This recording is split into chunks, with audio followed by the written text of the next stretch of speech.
You will have realized clearly that I am proud that our country will be holding the presidency of the European Union for the 6 months starting in January, possibly, as Roberta rightly pointed out, for longer if the British people decide to leave the European Union later on this month.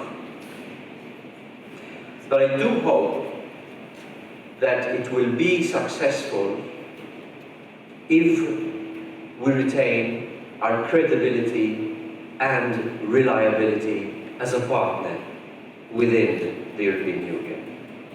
And I'm making this point because there's a very big elephant in this room. And that very big elephant in this room is that in our country today, we have a government that has allowed the only minister in the European Union of a European Union country to be discovered with a secret company in Panama that he opened after becoming a minister to stay on in office.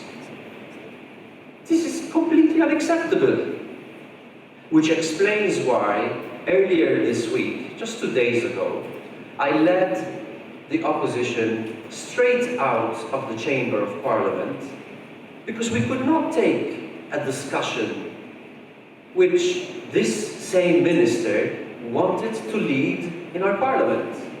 I felt that if we stayed in Parliament to discuss with him, he who stayed on despite being revealed in this scandal, we would be legitimizing him. And I could have no share in that. For me, it is simply unacceptable for him to remain there. For me, our credibility and reliability as a country is at stake. For me, you cannot have the presidency of the European Union if you have the most important minister in the cabinet of ministers in the scandal, along with the chief of staff of the Prime Minister himself. Wholly unacceptable. Our country's reputation is at stake. How can we have meetings chaired by a minister who is involved in the Panama Leaks scandal? We cannot have that. As I speak, new details are emerging on another scandal involving the person who in a few days' time is set to become the governor of the central bank of our country. Bizarre details of a corruption scandal which again puts us face to face with a similar situation linked to our credibility and our reliability within the European Union.